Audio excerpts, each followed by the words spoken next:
Gracias, Padre, porque sin el derramamiento de sangre de tu Hijo no había remisión de pecados. Te alabamos y te glorificamos. Te damos gracias por tan precioso evento. Un evento, Señor, que ha marcado nuestras vidas como creyentes, como hijos tuyos. Ayúdanos, Señor, a tener esto presente. El gran sacrificio por amor a nosotros. Lo que tú hiciste, Señor. Gracias, Padre. Que este canto y que lo que hagamos hoy aquí como iglesia sea de gran bendición para nuestras vidas. Ayúdanos, Señor, a recordar lo que tú hiciste por nosotros en boca de los hermanos que han de tener el mensaje. Te alabamos, Señor. Gracias por todo. Amén. Rapidito vamos a entrar. Quiero que abran sus Biblias en Marcos. Discúlpenme. Marcos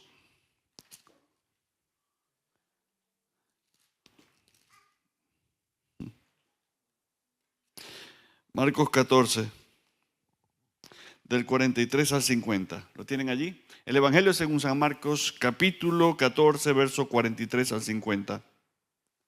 Habla del arresto de Jesús. Luego, están conmigo, ¿verdad? Luego, hablando él aún, vino Judas, que era uno de los 12, y con él mucha gente con espadas y palos de parte de los principales sacerdotes y de los escribas y de los ancianos. Y el que le entregaba les había dado señal diciendo: al que yo besare, ese es. Prendedle y llevadle con seguridad. Y cuando vino, se acercó luego a él y le dijo: maestro, maestro. Le besó. Entonces ellos le echaron mano y le prendieron. Pero uno de los que estaba allí, sacando la espada, hirió al siervo del sumo sacerdote, cortándole la oreja. Y respondiendo Jesús les dijo: ¿como contra un ladrón habéis salido con espadas y con palos para prenderme? Cada día estaba con vosotros enseñando en el templo y no me prendisteis. Pero es así para que se cumplan las escrituras. Entonces todos los discípulos, dejándole, huyeron.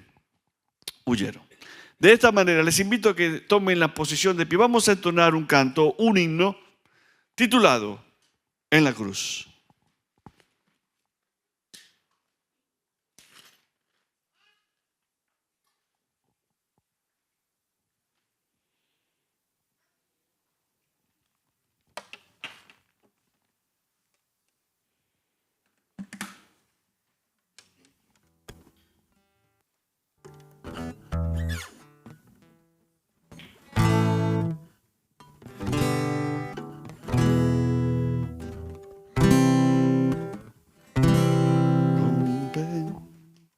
Está bien.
confiar en Él es mi placer, morir no temo yo. En la cruz, y en la cruz, lo primero vi la luz, y las manchas de mi alma yo lavé.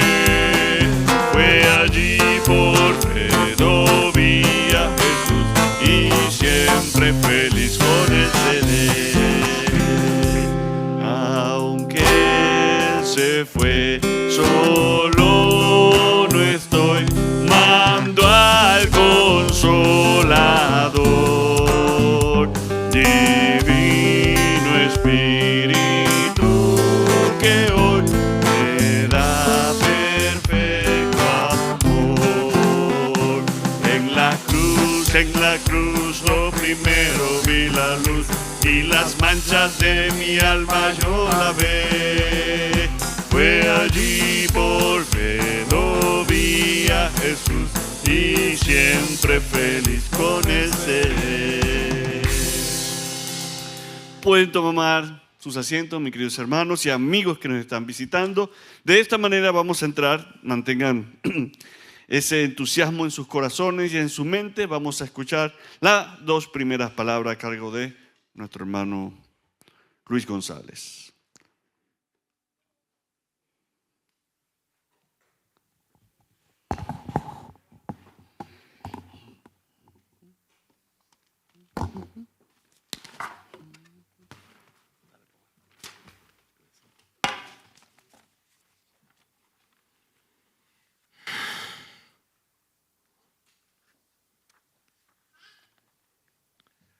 Buenas tardes para todos los presentes. El Señor le siga bendiciendo más ricamente cada día.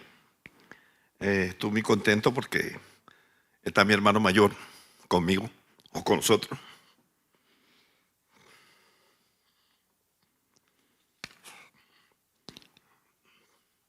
Disculpen la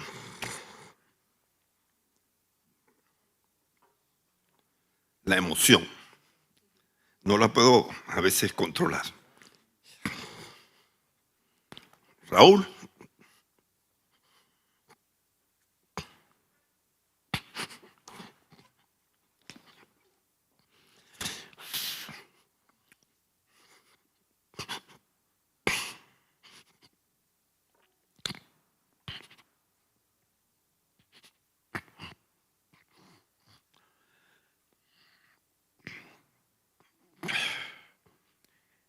Quisiera que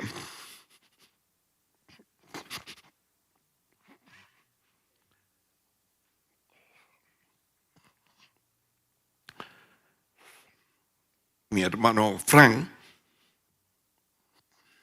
estuviera aquí.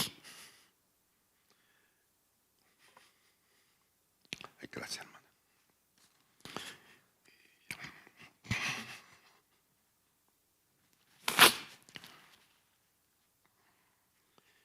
Y por supuesto mi mamá.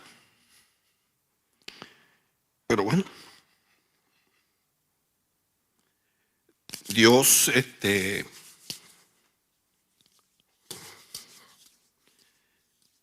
permite muchas cosas, ¿no?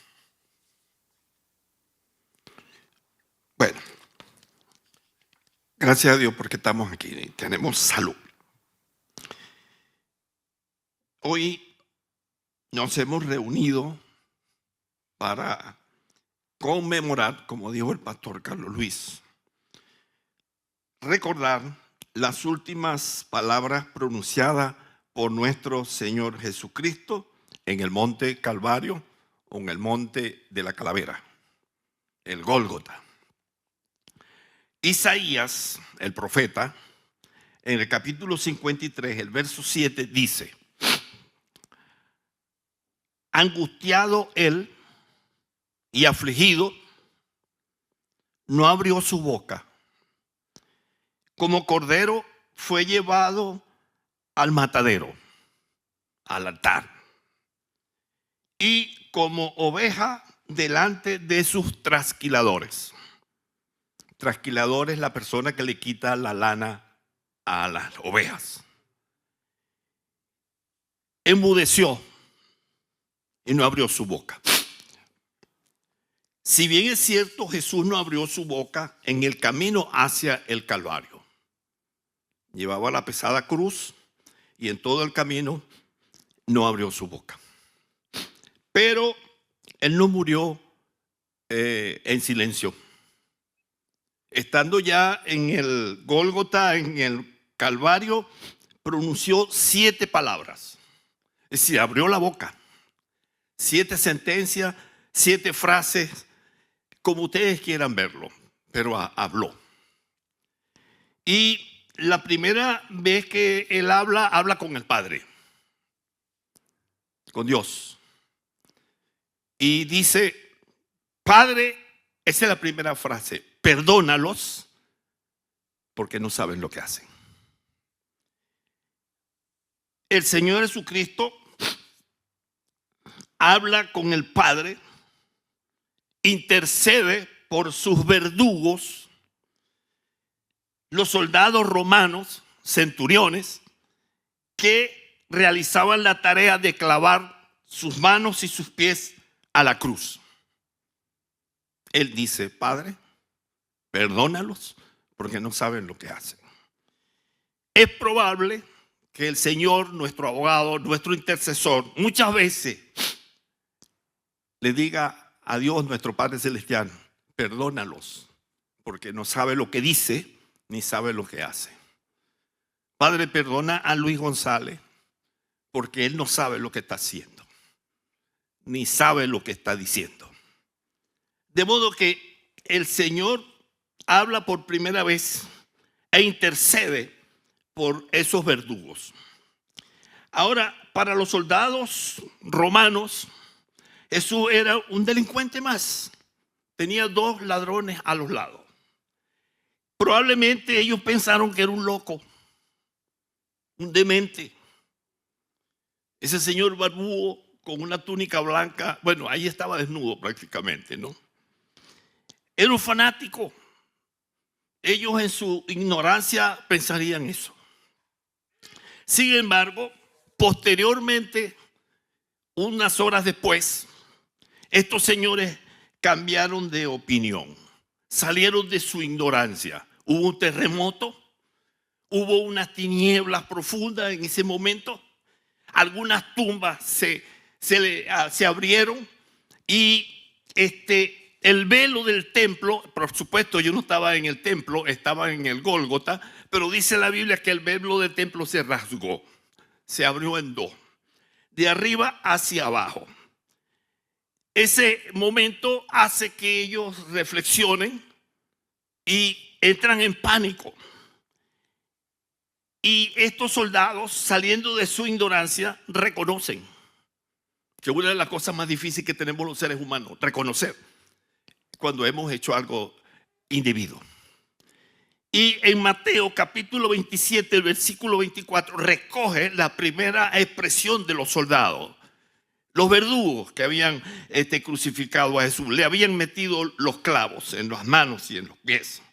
Dice Mateo 27, 54, el centurión y los que estaban con él, guardando a Jesús, vigilándolo, visto el terremoto y las tinieblas y las cosas que habían sido hechas en ese momento, temieron en gran manera, entraron en pánico y dijeron, es muy importante esto lo que dijeron estos señores, verdaderamente, ciertamente, este era hijo de Dios, refiriéndose a Jesús en la cruz. En el Evangelio de Marcos, capítulo 15, versículo 39, también se recoge este hecho. Y el centurión que estaba frente a él, frente a Jesús, frente a la cruz, viendo que después de clamar había expirado así, de esa manera, en tus manos encomiendo mi espíritu, dijo, verdaderamente este hombre que hemos clavado a la cruz era hijo de Dios. Y el evangelista Lucas en el capítulo 23, versículo 47, recoge esta información también. De modo que los tres evangelistas, exceptuando a Juan, recogieron y redactaron esta información que para nosotros es muy importante. En Lucas 23:47 dice: cuando el centurión vio lo que había acontecido, dio gloria a Dios y dijo: verdaderamente este hombre era justo, el Hijo de Dios. El monte Calvario es famoso y es relevante en la Biblia, como otros montes. Y ¿saben por qué es relevante el monte Calvario, el Gólgota, en la Biblia? Porque ahí mataron al Hijo de Dios. Y entonces el monte Calvario, igual que otros montes, cogen importancia en la Biblia. No por el nombre, sino porque lo que ocurrió ahí, el evento que ocurrió allí.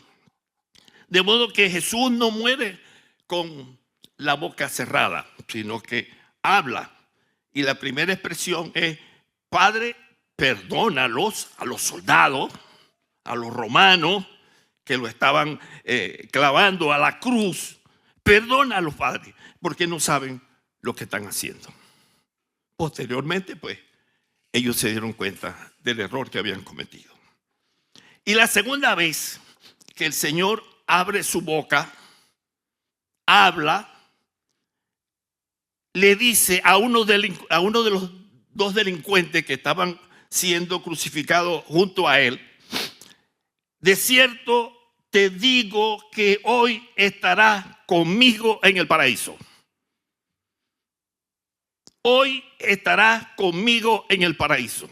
Es una promesa que hace el Señor al ladrón, que estaba muriendo en ese mismo instante, en esa misma hora, junto a Jesús. Entonces, hoy estarás conmigo en el paraíso. Ahora bien, Jesús, repito, no murió con la boca cerrada, como dice Isaías. Eso ocurrió mientras lo llevaban al Gólgota. Dicen los historiadores que el monte Calvario está de Jerusalén a unos 250 metros, 300 metros. Es decir, 3 canchas de fútbol caminaron Jesús con la cruz del Calvario. Fuera de Jerusalén, cerca del camino real. La gente que pasaba por ahí lo podía ver. Y se podía burlar de él, como hizo uno de los ladrones. De cierto es que Jesús habla por segunda vez, la segunda palabra, la segunda expresión: hoy estarás conmigo en el paraíso, refiriéndose al ladrón. Una promesa exclusiva, única para ese ladrón, porque él estaba muriendo. Y para el paraíso, el Seol o el Hades, solo van los muertos. Y en el cementerio solo van los cuerpos de los muertos.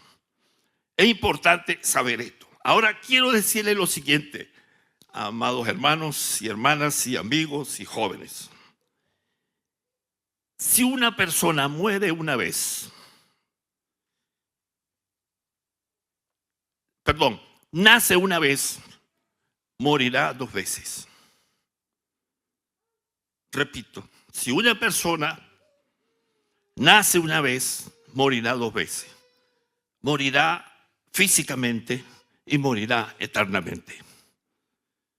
El nacimiento biológico natural, una vez, morirá 2 veces. Pero el que nace 2 veces, como nosotros los creyentes que hemos nacido de nuevo, moriremos una vez. Moriremos físicamente, pero no moriremos eternamente. De modo que nosotros debemos estar agradecidos de Dios por esas bendiciones que hasta el día de hoy nos ha dado. Estamos vivos y tenemos salud y estamos aquí compartiendo en esta tarde. Estas palabras que pronunció el Señor Jesús en el momento de su muerte, de su crimen, un juicio sin abogado defensor. Lo condenaron a muerte ipso facto. El pueblo judío pidió la muerte de Cristo. Entonces, las dos primeras sentencias del Señor Jesús Padre, perdónalos porque no saben lo que hacen. Tenemos que a veces revisarnos y ver lo que hacemos y lo que decimos y lo que pensamos. Porque a veces lo hacemos inconscientemente, pero a veces lo hacemos conscientemente, ¿no? Y necesitamos que el Señor, nuestro Padre Celestial, nos ayude en esas situaciones tan difíciles. Y la segunda sentencia, de cierto te digo que hoy estará conmigo en el paraíso. Una intercesión por los verdugos y una promesa del delincuente arrepentido, creyendo en Jesús, recibió esa promesa de que estaría con el Señor en el paraíso. Dios les bendiga a todos. Seguidamente vamos a escuchar al hermano Mayro.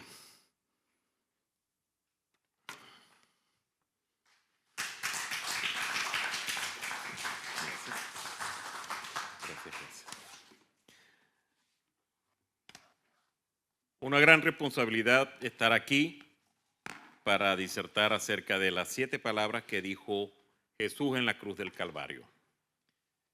Buenas tardes, bienvenidos a todos los que están aquí presentes, a los amigos que nos visitan y a todos los hermanos que han tenido a bien estar aquí para compartir la palabra de Dios en este momento.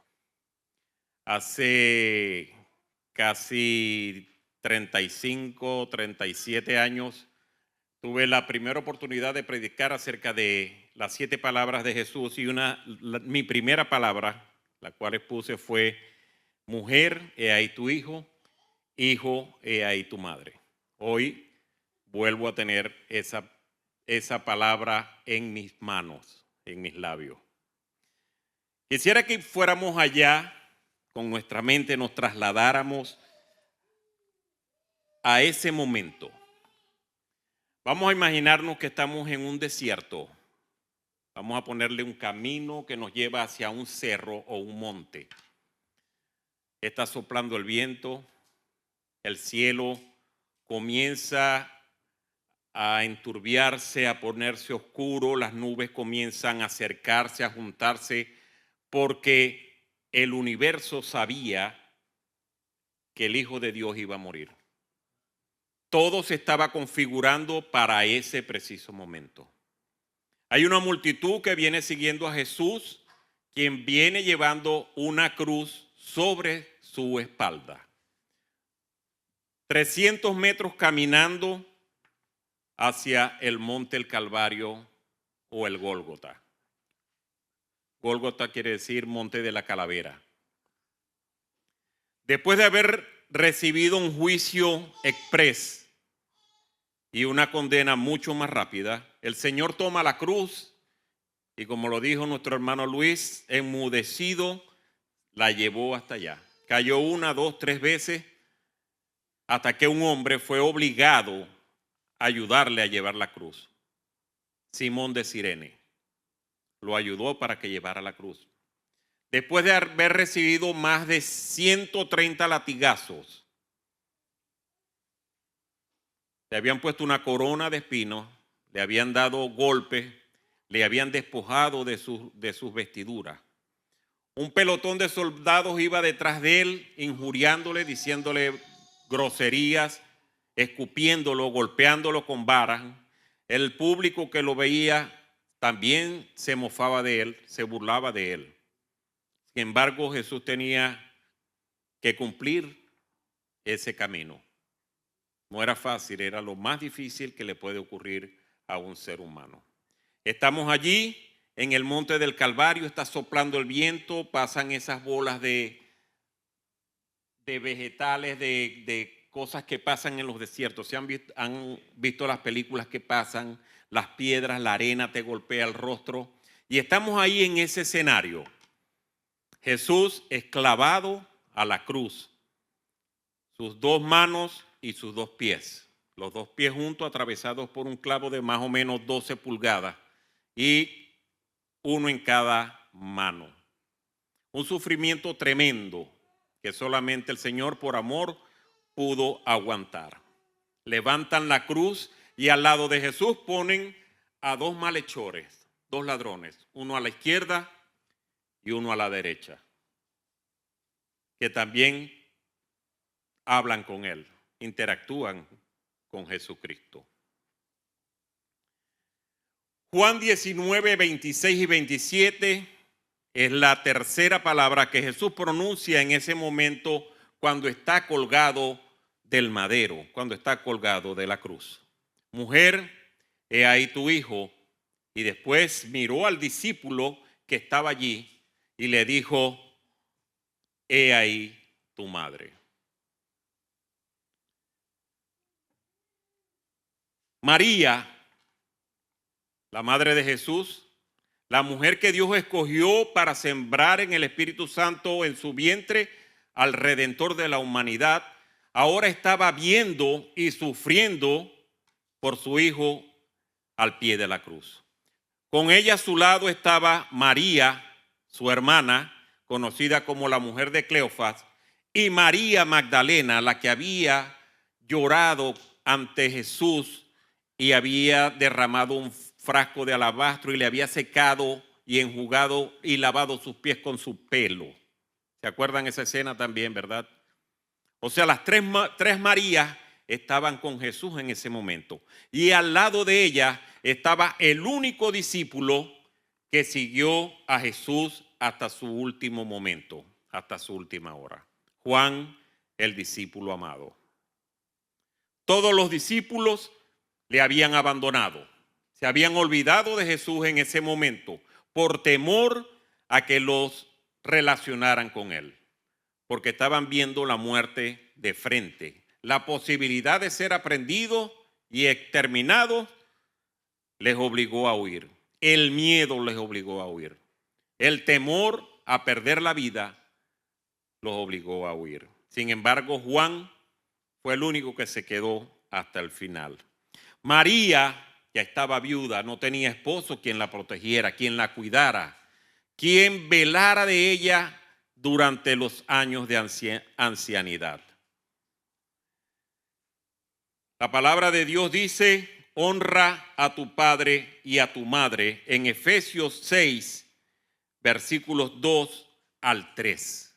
Ahí se nos da un lineamiento que el Señor tuvo que cumplir también. Honra a tu padre y a tu madre.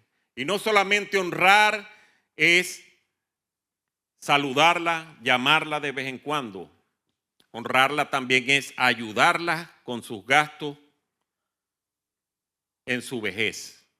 Ayudar a los padres cuando necesitan de los hijos en la vejez.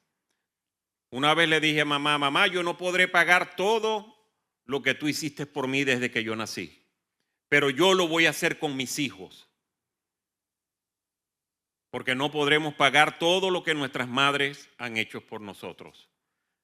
Y nosotros lo vamos a hacer con nuestros hijos. Pero la Biblia dice que hay un mandamiento con promesa que es honra a tu padre y a tu madre y tus días serán alargados en la tierra. Y honrar a tu padre y a tu madre es estar pendiente de él, estar pendiente de ellos, respetarlos, velar porque ellos no pasen necesidad, ayudarlos, llevarlos, traerlos, llamarlos. Les invito a que hagan eso con sus padres, si es que aún los tienen vivos. Honrar a los padres es uno de los mandamientos que el Señor cumplió en ese momento, porque María iba a quedar totalmente desamparada. Sin embargo, Jesús vio la oportunidad porque tenía a un hermano de él ahí, Juan, el discípulo amado. Le dijo, mujer, aquí está la persona que va a cumplir mi rol de honrarte hasta que tú te mueras. Le voy a dar a él esa oportunidad. Y el Señor cumplió su voluntad, obedeciendo también su propia palabra. Honró a María en ese momento porque le puso un hijo sustituto.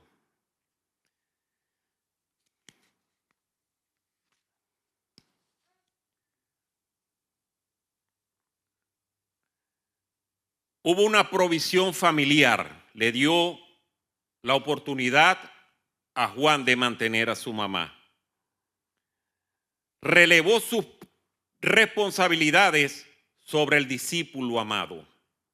Él conocía a Juan, sabía quién era Juan y sabía la relación que había entre Cristo y Juan, entre él y Juan, su discípulo amado. Por eso se toma el atrevimiento de decirle: Juan, cuida a mamá. Ahora es responsabilidad tuya. Le dio una sustitución de cariño. El discípulo que lo amaba a él ahora iba a amar a su madre, como si fuera la madre de Juan. Esta es una enseñanza sobre la responsabilidad que tenemos como hijos. Todos nosotros somos hijos. Todos los que estamos aquí en esta sala somos hijos. A lo mejor no somos padres, pero somos hijos. Y tenemos la responsabilidad de cuidar y velar por el bienestar de nuestros padres.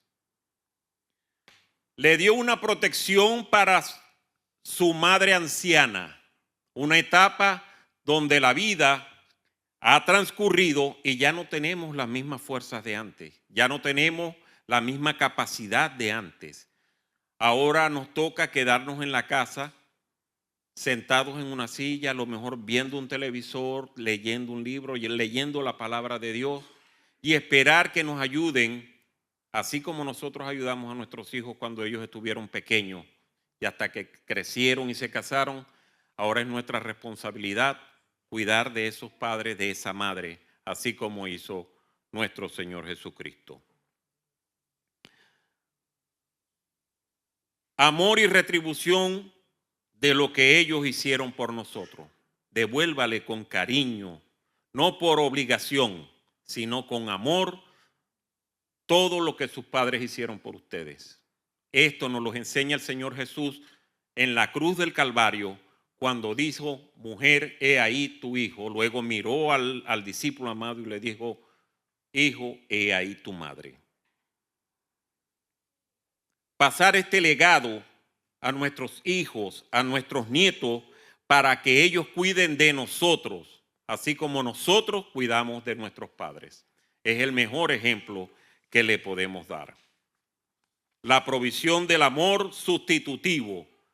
A lo mejor no alcanzamos a llegar a cierta edad porque no hemos honrado a nuestros padres. Pero si hemos llegado hasta aquí, eso es una oportunidad que tenemos de demostrar ese amor.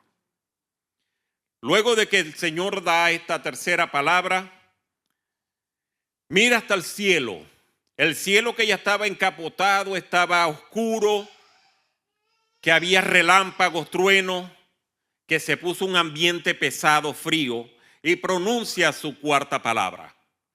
La cuarta palabra que el Señor pronuncia, que está en Mateo 27, capítulo 27, versículo 46,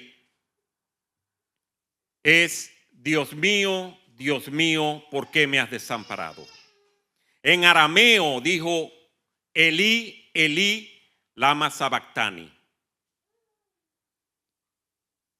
¿Qué era el arameo? El arameo era una lengua semítica noroccidental, originaria de los antiguos arameos en Mesopotamia y el Levante, lo que es actualmente conocido como Siria e Irak. En esa parte, ahí se hablaba arameo. Era la lengua hablada por los pobladores de Nazaret, de donde era Jesucristo. Por eso Jesucristo conocía el arameo y clama: Elí, Elí, lama sabactani. Estaba hablando en su lengua materna con el Señor, con Dios Padre. Y fue la lengua predominante en el Oriente Medio durante esos años. Fue el idioma oficial de los imperios asirio y persa. Fue usada para escribir parte de la Biblia y el Talmud.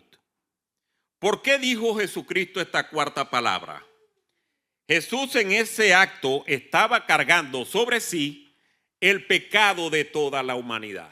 Los pecados pasados, los pecados presentes en ese momento y los pecados futuros, los de nosotros. Dios cargó en sí, Jesús cargó en sí todo el pecado desde Adán hasta el día de hoy.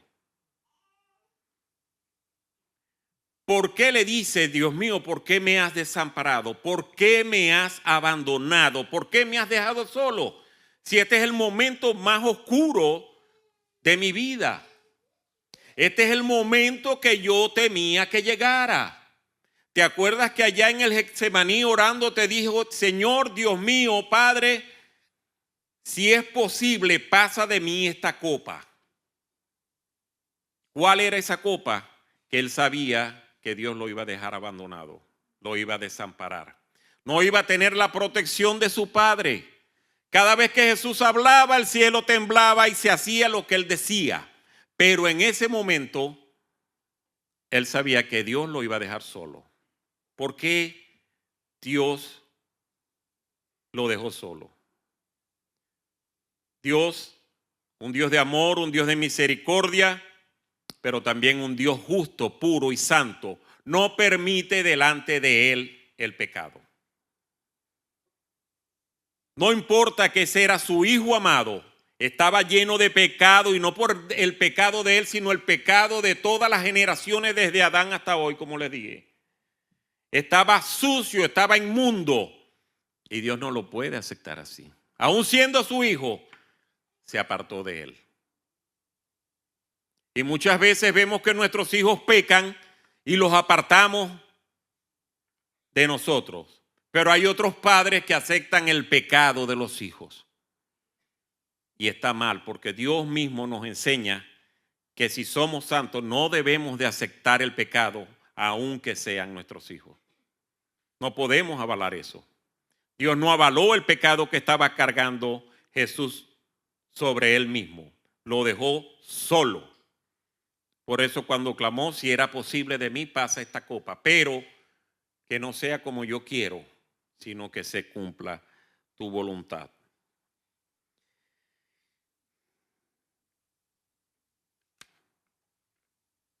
Llegó el momento de experimentar el abandono y Dios de seguro no estuvo con él. Ahí él sabía que iba a morir solo con el pecado de la humanidad. Jesús es la propiciación por nuestros pecados. Él nos redimió. Él tomó el lugar que tú y que yo merecíamos en esa cruz. Él dijo, quítate tú, que yo voy a tomar tu lugar. Porque cada uno de nosotros debió ser crucificado por nuestros propios pecados. Sin embargo, ese no era el sacrificio. Si nosotros pagamos las cosas por lo que hacemos, eso no es un sacrificio. Eso sería una consecuencia de nuestros actos. Sin embargo, el amor de Dios fue tan grande, el amor que Jesús tuvo por la humanidad, que Él se entregó a sí mismo para pagar un precio que Él no había cometido. Para pagar el precio del pecado que cometieron otros, no Él. Él era santo, Él era puro. Pero en su infinito amor y misericordia, Él tomó esa responsabilidad y entregó su vida para redimirnos, para Él pagar el precio que nosotros debíamos pagar. Y no lo pagó por partes, no lo pagó por cuotas, lo pagó una sola vez y totalmente, completo. No hay fallos en ese pago. No quedaron remanentes, no quedaron taxes, no quedaron nada extra. Todo fue pagado por completo.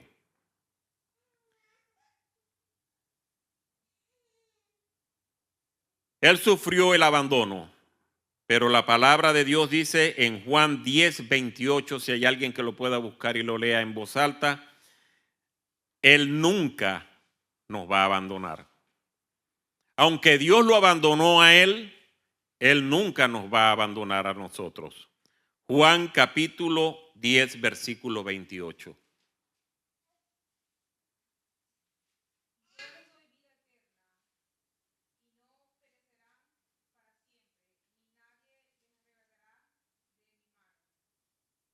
nadie nos va a arrebatar de la mano de Cristo.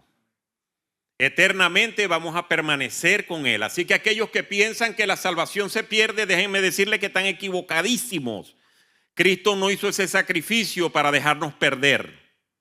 Ahora tenemos que estar claros y tomar en cuenta es si en verdad le hemos aceptado como Salvador. Porque yo estoy seguro de que hoy estamos aquí hablando de las 7 palabras, que si usted acepta a Cristo como Señor y Salvador, usted no volverá atrás. Más nunca volverá atrás. Si lo hizo de corazón, se arrepintió de corazón y lo aceptó de corazón, nadie lo va a arrebatar de la mano de Cristo. Vengan los problemas que vengan, nadie lo va a tocar. Ahora, si usted ve a alguien que vino a la iglesia y se fue al mundo y se perdió, ese no perteneció aquí. Ese nunca fue de Cristo. Porque Cristo en Juan 10:28 hizo una sentencia más que una promesa. Estarán en mi mano y nadie los podrá arrebatar. Siempre estará con nosotros para que podamos estar ante la presencia de Dios Padre. A través de ese Dios mío, ¿por qué me has desamparado? Él quedó desamparado por un tiempo hasta que resucitó. Eso nos dio la garantía de que nosotros no vamos a ser abandonados por Dios, porque Dios nos va a ver a través del sacrificio que hizo Cristo en la cruz del Calvario por todos nosotros. Dios les guarde, Dios les bendiga. Y ahora nuestro hermano Reinaldo González con la próxima palabra, la 5ª palabra del Señor.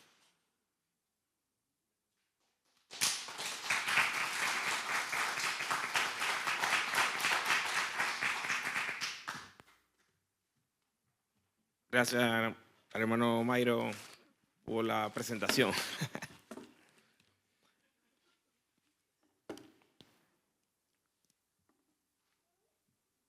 La 5ª palabra de Jesús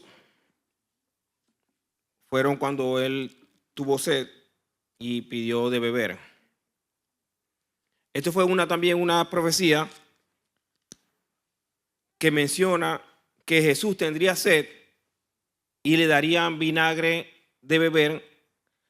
Proviene del rey David, que él había mencionado y escrito en los Salmos. Y la encontramos en Salmo 69:21, donde dice: me pusieron además hiel por comida, y en mi sed me dieron a beber vinagre. La frase que en el contexto cuando David expuso estas palabras, representa un punto de máxima aflicción utilizado por David en un lamento para pedir la intervención divina contra quienes le hacían daño. Figurativamente representa amargura, rencor, resentimiento o un gran disgusto. Se asocia con la bilis, amargura, rencor, veneno, aspereza, pesares y adversidades. En un sentido figurado, puede referirse a una persona en una situación desagradable o amarga, ya que en el contexto de David había sido traicionado y perseguido y estaba amenazado de muerte. Comparado a Jesús, ya estaba en sus últimos minutos de vida. David se sentía abandonado incluso por familiares, describiendo situaciones donde en lugar de ayuda recibió crueldad. Leemos a Juan en el capítulo 19, 28-29, donde registra Juan las últimas palabras de Jesús. Y leemos en el 28: después de esto, sabiendo Jesús que ya todo estaba consumado, dijo: para que la escritura se cumpliese, tengo sed. Y leemos ahora en el 29, como estaba escrito, para completar lo que habían mencionado anteriormente. Y estaba allí una vasija llena de vinagre. Entonces ellos, los soldados romanos, empaparon en vinagre una esponja y poniéndola en un hisopo, se la acercaron a la boca. Y Jesús tomó y nombró la próxima palabra, que no la voy a nombrar yo, pero ya ahorita la vamos a escuchar. Tengo se revela tres aspectos acerca de Jesús: que sufrió físicamente, cumplió las escrituras y provee para nuestra sed. Sufrió físicamente. La frase nos recuerda una vez más el increíble sufrimiento físico que Jesús padeció por nosotros. Como veremos, esta frase encierra un profundo significado espiritual. Pero Jesús no fingía tener sed. Para ilustrar estas verdades, tenía una sed desesperada. Sufrió como un hombre de verdad. En el segundo aspecto, cumplió las escrituras. Era una representación. Disculpa, esa no es. En el segundo aspecto, cumplió las escrituras. El hecho de que Jesús cumpla las escrituras en sus últimas palabras, debería ser un gran aliento para nosotros. ¿Por qué? Porque en cierto sentido Jesús está diciendo, todo se está cumpliendo según lo previsto. Les dijo a sus discípulos en Lucas 18:31 que se cumplirá todo lo que está escrito acerca del Hijo del Hombre por los profetas. Y mientras agoniza en la cruz, declara su anhelo por el cumplimiento de las Escrituras, recordándonos que Él es el siervo sufriente, el Cordero de Dios, quien quita el pecado del mundo, y que en Él está el plan de salvación de Dios y se está cumpliendo tal como fue escrito. Por lo tanto, miremos a Cristo en la cruz como aquel que cumplió las Escrituras y reconozcamos que aunque Satanás, los judíos y los romanos pretendían que su muerte fuera para el mal, Dios lo destinó al mayor bien del mundo. Todo se desarrolló según lo planeado, incluso hasta el más mínimo detalle de la sed de Cristo. Este es Dios, el Dios que adoramos, quien hace promesas y las cumple hasta el más mínimo detalle. Y en el tercer aspecto, que provee para nuestra sed, era una representación física de nuestra deshidratación espiritual y de nuestra necesidad de salvación, nuestra necesidad de que alguien cargue con nuestra maldición de sed y nos dé agua viva.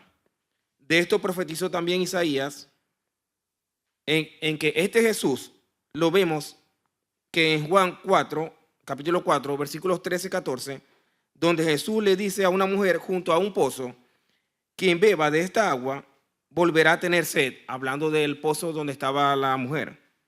Pero quien beba del agua que yo le daré, no volverá a tener sed jamás. El agua que yo le daré se convertirá en él en una fuente de agua que brotará para vida eterna. Y dice Juan 6:35, todo aquel que cree en mí no tendrá sed jamás. Esta es la tercera cosa que nos declara de Jesús, tengo sed. Nos revela, Él provee aquello a lo que apunta la maldición de la sed física, nuestra sed espiritual. Ahora, hermano, va a tener una participación las hermanas que van a tener un canto. El Señor les bendiga.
pecador, ese es quien era yo, miserable y perdido, sin ninguna dirección. Un gran abismo nos quería separar, pero cruzaste la distancia, me viniste a rescatar. Ya no hay división, un camino se abrió. Tu trono dejaste por vivir en mi interior. Ahí en la cruz cargaste mi dolor. Mi deuda tú pagaste y me diste salvación. Te doy gracias por morir por mí. Te doy gracias, nuevo soy en ti. Te doy gracias, tengo libertad. Tu sangre derramada, el perdón me da.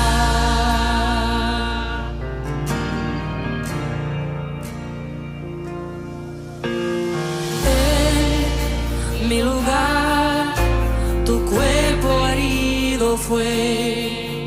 A la muerte derrotaste, te levantaste con poder.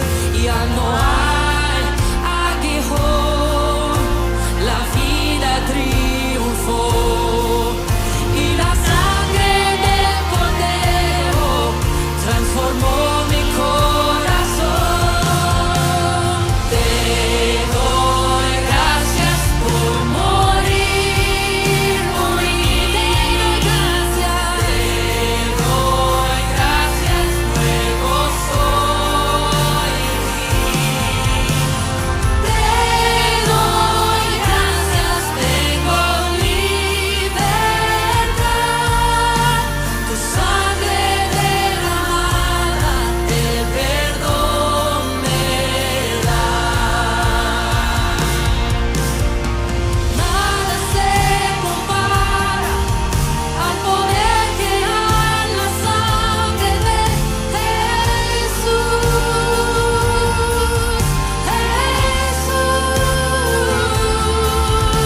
Ahora somos hijos, redimidos por la sangre de Jesús.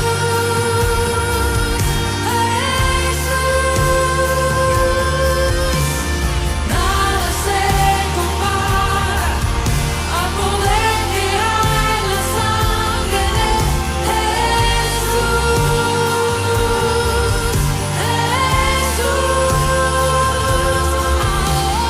Ahora somos hijos, redimidos por la sangre de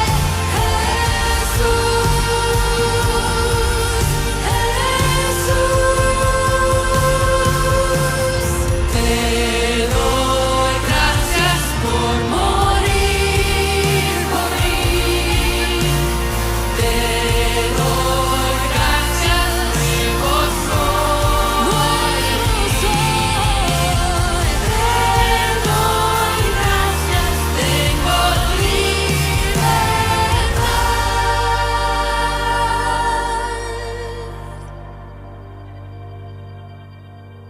Tu sangre derramada, el perdón me da.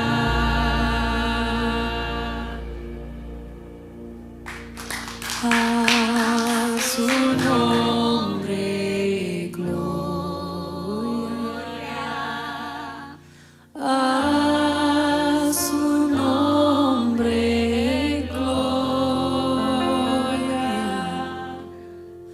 Y a mis maldades el perdón.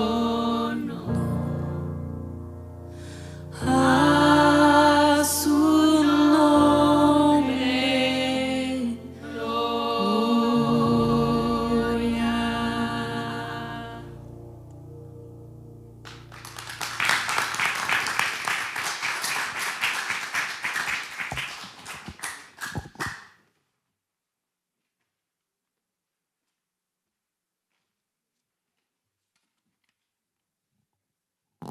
Hermosa canción, nunca la había escuchado.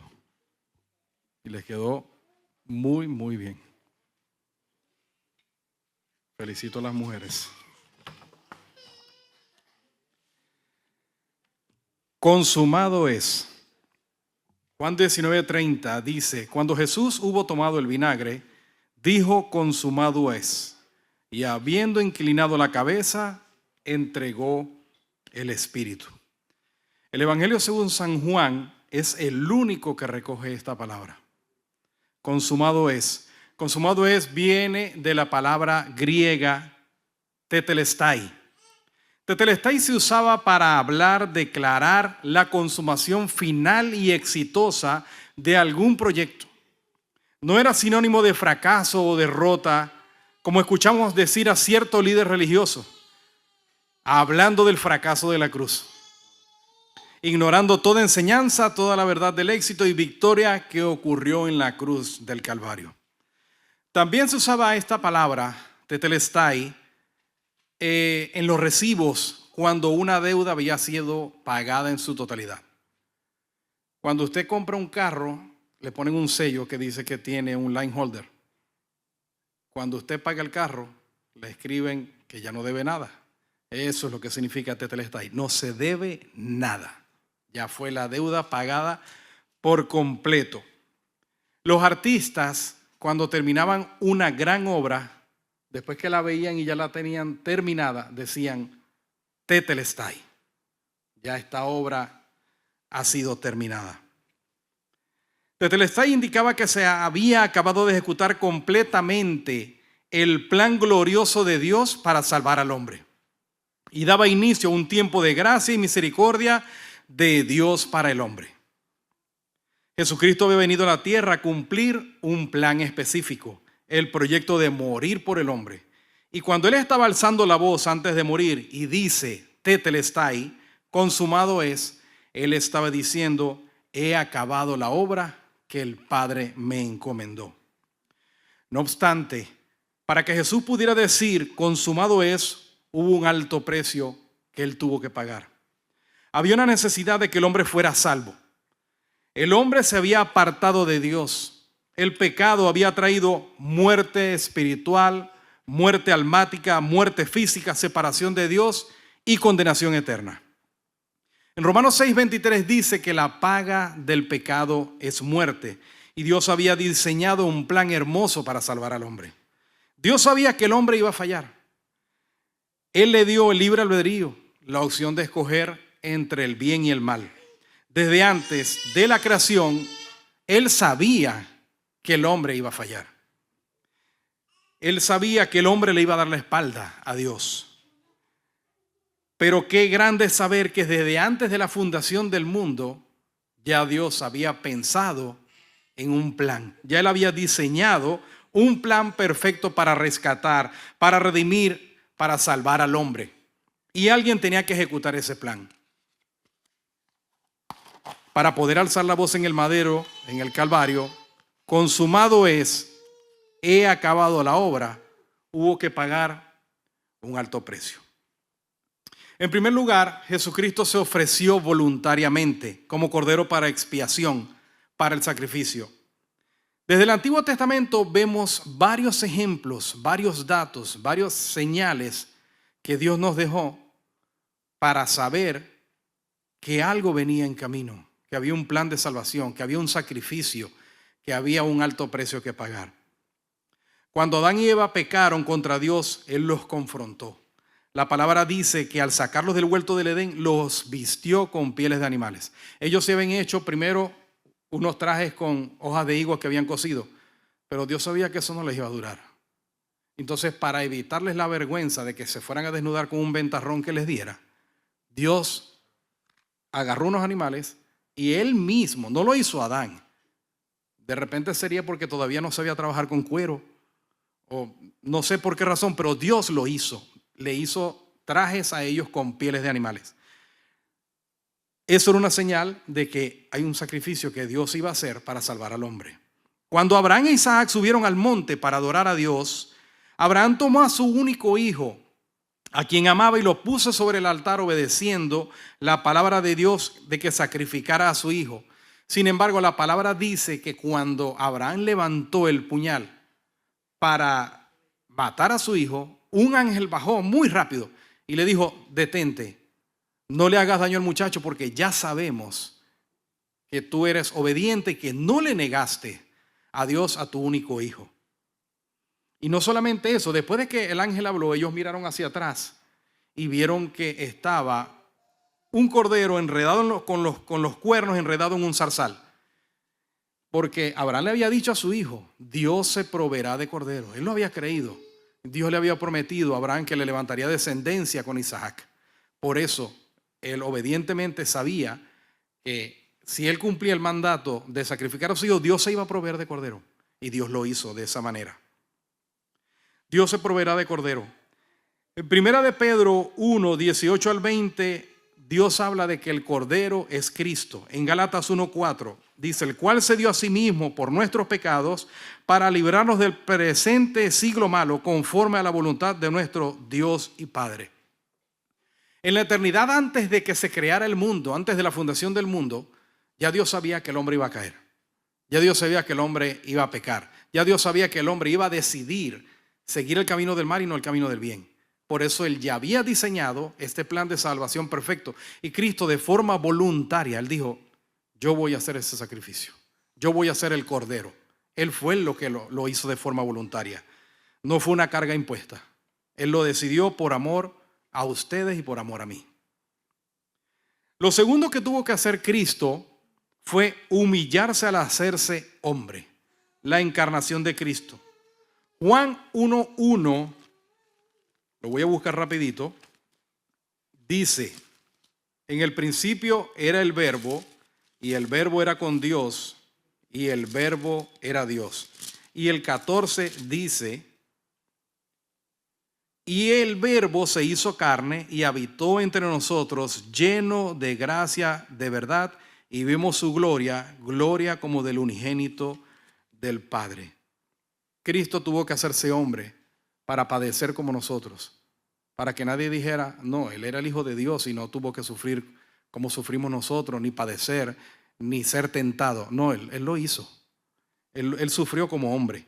Filipenses 2:6 dice que Cristo no escatimó el ser igual a Dios como cosa a que aferrarse, sino que se despojó a sí mismo, tomando forma de siervo, hecho semejante a los hombres.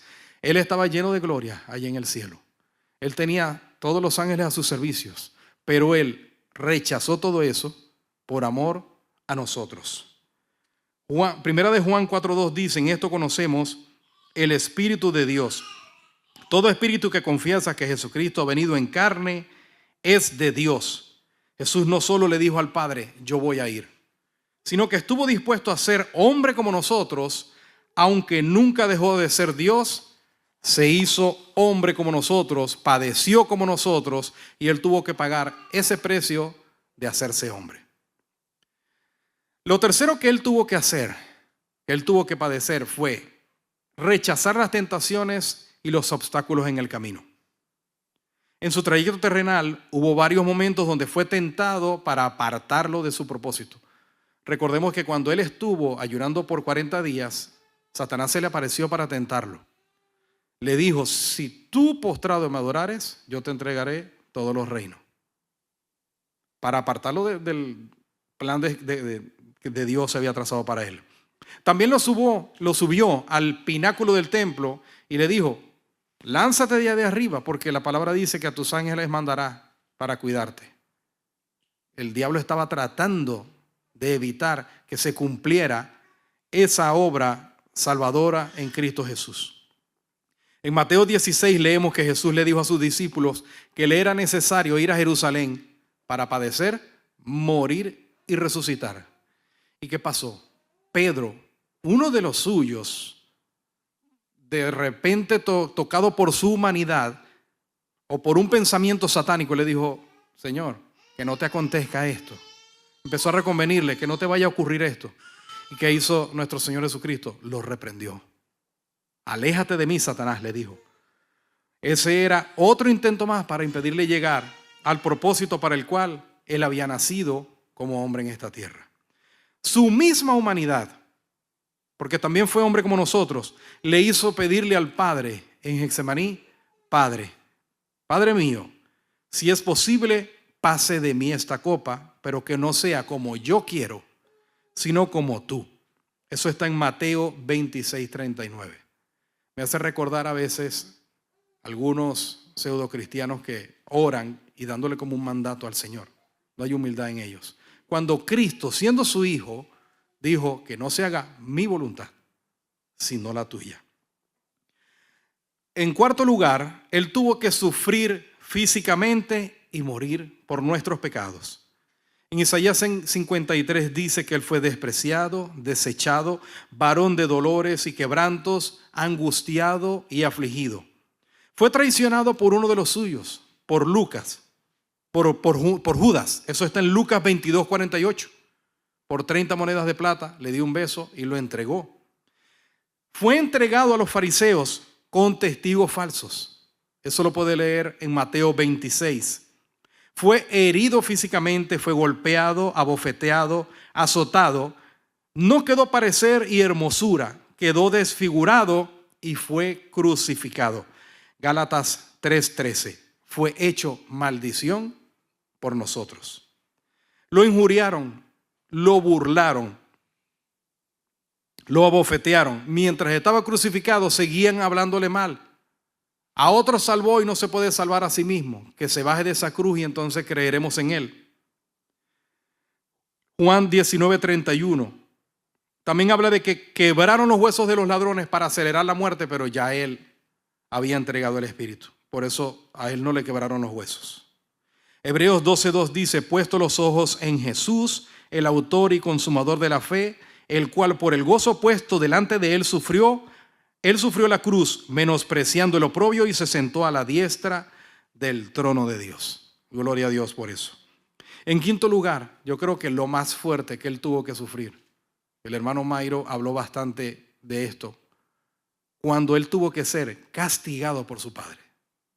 Yo creo que eso fue lo más terrible. Ser castigado por el Padre como el más pecador de todos los hombres. Él llevó el pecado de toda la humanidad. Inclusive, yo no sé cuántos años nos queda más en este mundo, pero hasta los pecados de los que no han nacido, ya Él los llevó.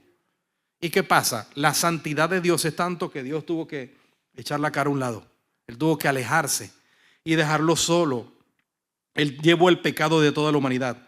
Segunda de Corintios 5:21 dice: al que no conoció pecado, por nosotros lo hizo pecado. Mateo 27:46, Dios mío, ¿por qué me has desamparado? Él llevó toda la carga de pecado del mundo. Por eso Dios se había apartado de él. El plan de Dios fue terminado exitosamente. Tetelestai. La deuda que teníamos para con Dios había sido pagada completamente. Tetelestai. Colosenses 2:13, y a vosotros, estando muertos en pecados y en la circuncisión de vuestra carne, os dio vida juntamente con Él, perdonándoos todos los pecados, anulando el acta de los decretos que había contra nosotros, que nos era contraria, quitando de en medio y clavándola en la cruz. Él hizo ese sacrificio perfecto para que usted y yo pudiéramos ser salvos. Hebreos 10:14 dice: porque con una sola ofrenda hizo perfectos para siempre a los santificados. Tetelestai significa que estamos en el verdadero. Primera de Juan 5:20 dice: pero sabemos que el Hijo de Dios ha venido y nos ha dado entendimiento para conocer al que es verdadero, y estamos en el verdadero, en su Hijo Jesucristo. Este es el verdadero Dios y la vida eterna. Colosenses 2:10 dice: y vosotros estáis completos en Él, que es la cabeza de todo principado y potestad. Estamos completos y satisfechos en Cristo, y Él terminó la obra. Ya no hay nada que nosotros podamos hacer. Eso de penitencias y que otras religiones enseñan, eso ya no hace falta. El trabajo de Él fue completo. Cuando Él dijo tetelestai, no hay nada que hacer. Ya la obra se hizo perfecta y cumplió la labor para que Él vino a nacer aquí en la tierra, la cumplió a la perfección. Tetelestai no es una expresión de fracaso, sino de victoria. Y si usted entiende todo lo que tiene que ver la palabra tetelestai, consumado es, mi hermano, usted entendió el plan de salvación para su vida. Que Dios le bendiga. Mi hermano Luis Ernesto con la última palabra.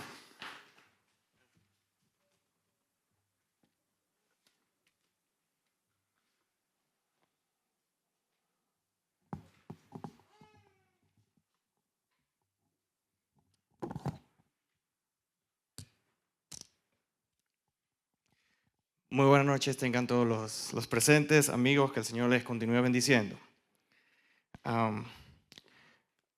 Luego de haber escuchado a mis hermanos hablar y escuchar a nuestras hermanas entonar ese hermoso canto, luego de escucharlos a ellos y explicar cada detalle con su significado acerca de las palabras que pronunció nuestro Señor Jesús en la cruz del Calvario, eso nos trae hasta este punto final y crucial de esta magnífica historia.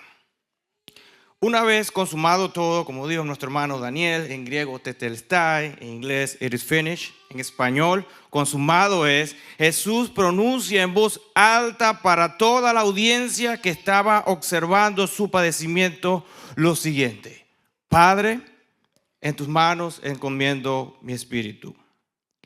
Y después de haber dicho esto, expiró. Otras traducciones bíblicas dicen que murió. Lucas 23:46.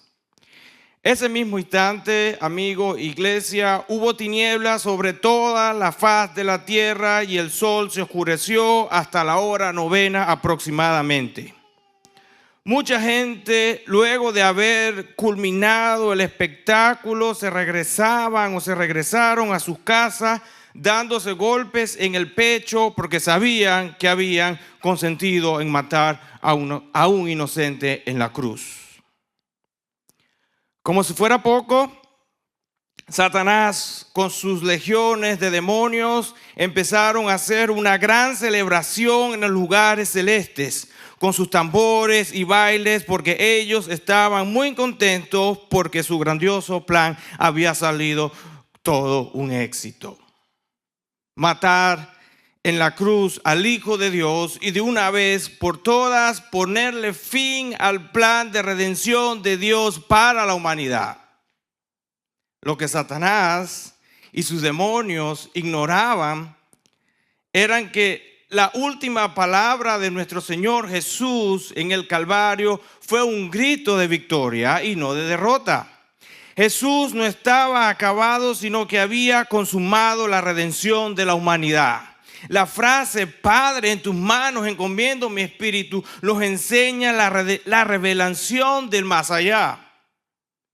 Eso significa hay vida después de la muerte. Está hablando de la resurrección de los muertos. Jesús, iglesia, Jesús, mi amado amigo, tenía que morir en la cruz del Calvario porque había un gran abismo entre Dios y los hombres. Por eso que Pablo escribe en Romanos capítulo 3, versículo 23, por cuanto todos pecaron y están destituidos de la gloria de Dios. Ahora en este tiempo, como iglesia de Cristo, le damos gracias a Él por haber muerto por nosotros. Le damos gracias a Él porque en Él tenemos libertad. El perdón de Dios que usted y yo recibimos es a través de la muerte de Cristo y su sangre derramada. El autor sagrado de los Hebreos en su carta capítulo 9 versículo 22 dice: sin derramamiento de sangre no hay perdón de pecados. Pablo en esa misma idea escribe a la iglesia de Colosas, en Colosenses capítulo 2, versículo 13, versículo 14, lo siguiente: Cristo murió o tomó mi lugar, tomó la ley, la clavó en la cruz y la anuló. Jesús, por medio de su muerte y de su resurrección, le quitó el poder que Satanás tenía sobre nosotros por medio de su muerte. No sé ustedes, pero yo digo amén. Eso está en Hebreo capítulo 2, versículo 14 al 15. Por esa razón, Pablo sigue escribiendo en su carta, la primera carta a los Corintios, capítulo 15, versículo 55, lo siguiente, una declaración o una declaración de victoria. ¿Dónde está, oh muerte, tu victoria? ¿Dónde, oh sepulcro, tu aguijón? Cristo resucitó de entre los muertos. Iglesia, amado amigo, déjeme decirle una cosa. Ya no hay, escuche bien, ya no hay más condenación para los que están en Cristo Jesús. Ya no hay más condenación para los que están, en Cristo Jesús. La muerte de Cristo en la cruz es tan real como su resurrección. Cristo se levantó de entre los muertos. Pablo lo afirma en su primera carta, 1 Corintios capítulo 15, versículo 3 al 4. Cristo murió por nuestros pecados conforme a las Escrituras y que fue sepultado y que resucitó al tercer día conforme a las Escrituras. Iglesia, amigo, solo en el nombre glorioso de Jesús hay libertad. Como dice la letra de la canción, dice, rompió mis cadenas, me dio vida nueva, al fondo del mar echó mi maldad, lavó mis pecados, me perdonó. Solo en el nombre glorioso de Jesús hay libertad. La cruz era necesaria porque Cristo llevó nuestra culpa. Isaías 53, 6 dice, mas Jehová cargó en él el pecado de todos nosotros. La cruz era necesaria porque ella nos enseña el peso de la justicia divina de Dios. La cruz de Cristo fue necesaria para mostrar la gracia de Dios. Y concluyo, para darle el pase a nuestro hermano pastor Carlos, para avanzar a la siguiente actividad, concluyo con un canto también que me fascina mucho y es moderno, pero tiene una hermosa letra. No voy a cantar. Dice, el Dios eterno dejó su gloria. De mi pecado Él se vistió. La cruz ha hablado. Soy perdonado. El Rey de Reyes me adoptó. Señor hermoso, te pertenezco. Mi esperanza está en Jesús. Desde el cielo, tu gran rugido quebró el poder de la muerte en mí. Tus promesas fueron selladas cuando tu cuerpo resucitó. Mi esperanza está en Jesús. Dios les guarde. Dios les bendiga, Pastor Carlos.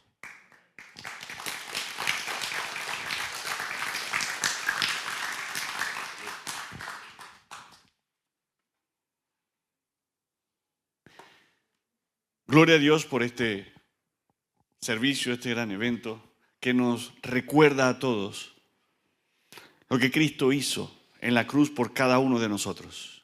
Lo hizo por usted y lo hizo por mí. Si hay alguna persona que quiera en este momento entregarle su vida a Cristo, hoy este es el momento adecuado, preciso. Se trata de la salvación de nuestras almas. Venga Cristo hoy. Venga Cristo.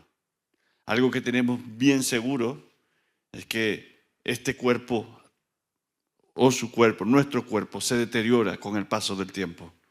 Algún día enfrentaremos muerte y dolor, pero solo en Cristo Jesús. Él lo dijo, aunque el que cree en Cristo, aunque esté muerto, vivirá. Él vendrá. Nosotros creemos que Él vendrá. Yo lo creo. Así que la invitación está abierta. Usted puede, después de finalizar el servicio, acercarse a mí o a alguna persona o hermano de confianza y decir, yo quiero aceptar a Cristo como Salvador personal. No se vaya con esa con esa duda. ¿Dónde pasará la eternidad si llega a morir mañana? ¿Dónde? Recuerde, Cristo vino a darnos vida, a libertarnos del pecado. Seguidamente, hermanos, antes de concluir, quiero darle una información a todos. Este domingo, a las 9 de la mañana, vamos a empezar con un desayuno. Venga, a las 9 de la mañana. Tendremos un servicio conjunto o junto a los hermanos anglosajones en el salón principal. A las 9 de la mañana empezamos con un desayuno para que usted pueda cantar tanto en inglés como en español.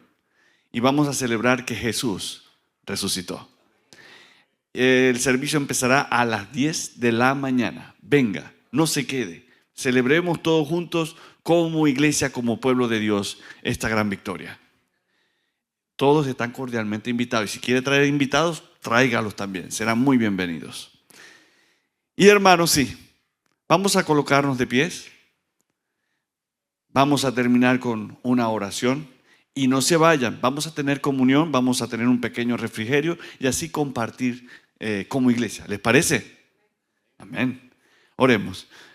Amado Dios y Padre de la gloria, gracias te damos, Señor, porque como iglesia local podemos celebrar, conmemorar el sacrificio que hiciste por nosotros, por cada uno de nosotros. Gracias te doy, Señor, por mis hermanos, gracias te doy por los visitantes, gracias te doy, Señor, por tu palabra leída, por tu palabra expuesta por estos siervos tuyos. Ayúdanos a recordarla, ayúdanos, Señor, a entenderla, ayúdanos, Señor, a aplicarla. Oh Padre amado, que este mensaje de salvación no solamente se atesore o lo atesoremos nosotros en nuestro corazón, sino poder anunciarlo a nuestros seres queridos y amigos que aún no han llegado a conocerte. Que tu palabra, Señor, pueda hacer hondar en su conciencia y en su corazón. Oh Dios, que el amor de tu Hijo Jesús pueda doblegar cualquier corazón de piedra. Oramos por nuestros familiares, oramos por nuestros amigos, oramos por todos aquellos que te necesitan. Que nosotros como iglesia poder anunciar y alumbrar todo aquello que está oscuro en sus vidas.